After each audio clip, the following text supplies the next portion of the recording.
Okay, BMW na 318i, ayaw mandar, bagong palit ng fuel pump. So titingnan natin kung ano yung problema nito. Pero tingnan natin kung kakayanin kasi BMW to. Bago lang sa aking experience. Okay, so subukan natin, paanda rin.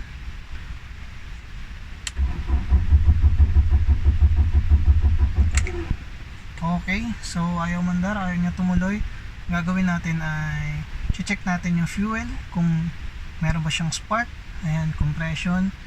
And uunahin ko muna dito yung fuel pump. So check natin yung fuel pressure. Patayin ko muna.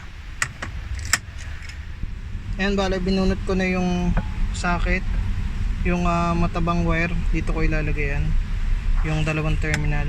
Siset ko siya sa 20 volts. Titingnan ko kung meron siyang 12 volts tsaka sa cranking on. Dapat nga meron to kung tutusin. On, wala. Cranking meron.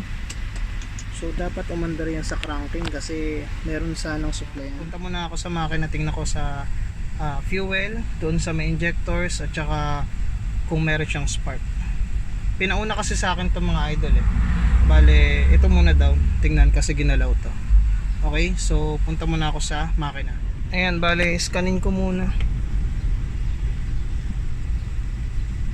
Then magpo-proceed ako sa fuel spark doon sa makina. Bale, ang pinakauna kasi dapat dito, scan muna.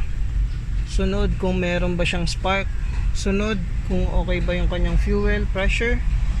Then compression. Ayan. Then dapat scan muna kasi natin dahil nga baka meron siyang fault code dito. Mabilis nating matrace. Direction lang naman yung scanner natin para mapabilis yung troubleshoot natin. Scan ko lang. Ito yung lumabas. So baka nagtanggal lang kasi ng battery yan.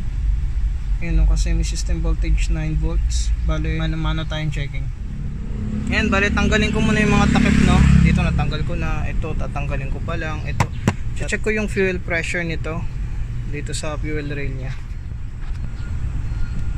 Okay, ito yung sa fuel nya.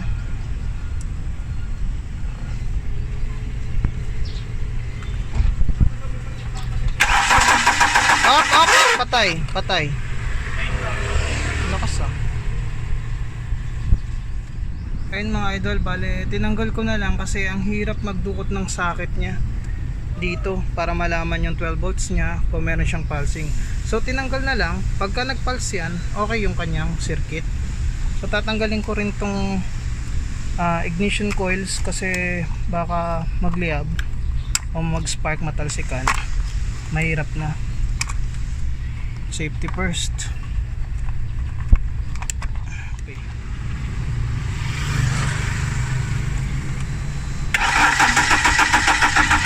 Ops.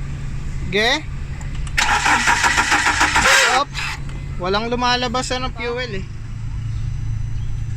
Ge.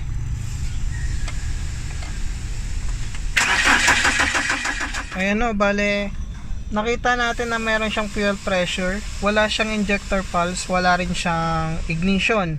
So proceed tayo dun sa EWS dahil ayun lang yung nakita kong code sa scanner. So gagamitan natin ng scanner na medyo upgraded. Then tingnan natin kung uubra. And pinagtulungan namin to ni sir. Okay, so subukan ulit natin. Kinabit ko rin pala muna yung injector, tapos inilagay ko na rin yung ignition socket. Tingnan ko kung uubra kapag ginamitan natin ng realign ng EWS. So proceed tayo sa scanning. Yan, bale ang gagawin ko ngayon ay punta ako sa special function. Tapos dahil meron siyang EWS na code and nalobat rin yung kanyang battery, I think kailangan natin ng EWS adjustment para ma-realign yung kanyang immobilizer o kung ano man yan. Hindi kasi ako masyadong familiar sa BMW. So ayan, yes. So ignition on, turn engine off. Okay, naka-on na. Tapos okay. Okay, so na-stored na yung adjustment niya. Wait lang natin ng 30 seconds, patayin natin. Tapos press natin yung okay. Sana gumana to successfully. Kasi ayaw gumana eh. Ayan, bale tingnan natin kung mag-start kasi yun nga, wala siyang fuel, wala siyang spark. Okay naman yung tako niya, may nababasa akong RPM. Gumagalaw yung tako niya, ibig sabihin okay yung crank sensor. Wala naman siyang ibang fault code kundi yung EWS, kaya nag-realign tayo. So subukan natin kung mag-start to mga idol. Sana mag-start. Uy shit, ang yung mandar. Ayos, goods. So ayun mga idol, no, bali umandar na. Hindi ko in-expect na ganito yung mangyari dito. Hindi ko rin na alam, wala akong idea kung bakit ganito to. So natenga to ng ilang buwan. Napanis na rin yung gasolina niya. Pero amoy panis eh, kaya nagsabi ako ng amoy panis na gasolina. Pero ayan, bale okay na rin naman kasi umandar na eh. Oh. So salamat din kay sir kasi napaandar namin to. Nahirapan ako, buti na lang nandyan siya, nagtutulungan kami. Bale ayan, guide kami. Ginaguide niya ako. Ayan, nagbibigay kami ng kuro-kuro. Kaya ayun, nakuha natin yung problema. So ayun lang, sana meron kayong konting natutunan sa video natin for today.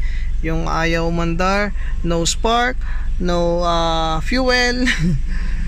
So yun lang, ganun lang pala kadali yun, basta may scanner ka, no? Pero sa iba medyo mahihirapan talaga kapag hindi kabisado, lalong lalo na sa akin syempre, kasi Asian yung ginagawa ko pero napunta ako sa mga BMW. Pero ayan, bali nangangapa-ngapa pa ako dito kasi konting kibot lang nito, hindi na kaagad aandar. So lesson learned din sa atin mga idol, no? Kasi nag-check pa tayo ng fuel, nag-check pa tayo ng spark, wala lahat. Pero okay lang, at least mabilis nating nalaman yung problema sa tulong din ni sir. Okay, so thank you so much kay sir sa aking amo. Okay, sa bago ko napasukan, kasi kadalasan gumagawa talaga siya ng mga BMW. Okay, maraming salamat po mga idol.